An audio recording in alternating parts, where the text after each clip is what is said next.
ఒక రాత్రి ఇండియాలో కోట్ల మంది టీవీ ముందు కూర్చొని ఉన్నారు. కానీ వాళ్ళు చూస్తున్నది కేవలం ఒక ఆట కాదు. వాళ్ళు చూస్తున్నది ఒక మార్కెట్, ఒక వ్యాపారం, అది ఒక మాయ. దాని పేరే IPL, Indian premier league. IPL ఇది ఒక ఐడియా, ఒక రెవల్యూషన్. 2008కి ముందు క్రికెట్ అంటే పేషెన్స్. ఒక మ్యాచ్ అంటే 5 రోజులు లేదా 50 ఓవర్లు. కానీ ఒక మనిషి దీనికి వ్యతిరేకంగా ఆలోచించాడు. ఇదే ఆటను వేగంగా మార్చితే, ప్రజలకు సినిమాలా చూపిస్తే? అతను ఎవరో కాదు, లలిత్ మోడీ. అతను క్రికెట్ని కేవలం ఆటగా కాదు, ఒక ఎంటర్టైన్మెంట్ ఇండస్ట్రీగా చూశాడు. ఐపీఎల్ అంటే lights, music, cheer girls, short format. అలా పుట్టింది ఐపీఎల్. ఐపీఎల్ అంటే ఆట కాదు, ఇది ఒక బిజినెస్ మోడల్. ఈ లీగ్ను నడిపేది BCCI, board of control for cricket in India. అసలు వాళ్ళు ఏం చేస్తారు? బ్రాడ్కాస్ట్ రైట్స్ అమ్ముతారు, ఓటీటీ డీల్స్ సైన్ చేస్తారు, స్పాన్సర్స్ని కూడా తీసుకుంటారు. ఒక్కసారి ఆలోచించు బ్రదర్, ఒక మ్యాచ్ కోసం కోట్ల మంది చూస్తారు, ఒక అడ్వర్టైజ్మెంట్ని కోట్ల రూపాయలకు వస్తాయి. అంటే ఐపీఎల్ అనేది క్యాష్ మిషన్ లాంటిది అన్నమాట. అసలు టీమ్స్ అనేది ఒక బిజినెస్ సామ్రాజ్యం. ఐపీఎల్లో 10 టీమ్స్ వరకు ఉంటాయి. అందులో కొన్ని Chennai super Kings, Mumbai Indians, royal Challengers Bengaluru. ఇవి కేవలం టీమ్స్ కాదు, ఇవి బ్రాండ్స్, ఇవి కంపెనీస్ లాంటివి. ఒక యజమాని టీం కొనడం అంటే ఒక బిజినెస్ ఇన్వెస్ట్ చేయడం.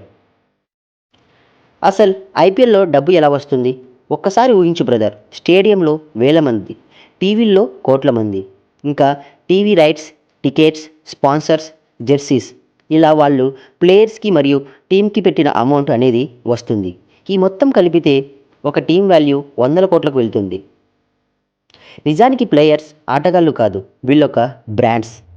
యాక్షన్ రోజు ఒక్క పేరు వినిపిస్తే ఆక్షన్ కోట్ల రూపాయలు ఎగురుతాయి. ఎంఎస్ ధోని, విరాట్ కోహ్లీ, రోహిత్ శర్మ. అసలు ఎందుకు టీమ్స్ ఆక్షన్లో పెద్ద ప్లేయర్స్ని ఎంత పెట్టి అయినా బై చేస్తాయి? ఎందుకంటే వాళ్ళు కేవలం ప్లేయర్స్ కాదు, వాళ్ళు ఒక ఎమోషన్, వాళ్ళు ఒక ఫ్యాన్ బేస్ ఉన్నవాళ్ళు. వాళ్ళే ఈ మొత్తం బిజినెస్కి ముఖ్య కారణం. ఒక ప్లేయర్ టీంలో ఉంటే అతనితో పాటు కోట్ల మంది ఫ్యాన్స్ వస్తారు. ఆ ఫ్యాన్స్తో పాటే వీళ్ళు ఖర్చు చేసిన అమౌంట్ కూడా వస్తుంది. ఇది ఎవరికీ కనిపించిన ఒక నిజం. ఒక చిన్న పిల్లవాడు ఐపీఎల్ చూస్తున్నాడు. అతను ఎంతో ఆనందపడుతున్నాడు. 6 కొట్టగానే అరుస్తున్నాడు. కానీ అతనికి తెలియదు, ఆ ఒక్క 6 వెనుక కోట్ల రూపాయల వాల్యూ ఉంది. ఆ ఒక్క మ్యాచ్ వెనుక పెద్ద పెద్ద డీల్స్ ఉన్నాయి. ఐపీఎల్ అంటే ఎమోషన్ మరియు బిజినెస్. ఐపీఎల్ రెండు వైపులా ఉంటుంది. ఒకవైపు ఎమోషన్స్, ఫ్యాన్స్, ప్యాషన్. మరోవైపు మనీ, కాంట్రాక్ట్స్, స్ట్రాటజీ. ఈ రెండింటి మధ్య ఐపీఎల్ అనేది నడుస్తుంది. అసలు గేమ్ గ్రౌండ్లో ప్లేయర్స్ ఆడుతున్నారని అనుకుంటాం. కానీ అసలు గేమ్ ఎక్కడ జరుగుతుందో తెలుసా? బోర్డ్ రూమ్స్లో, బిజినెస్ మీటింగ్స్లో, కాంట్రాక్ట్స్లో.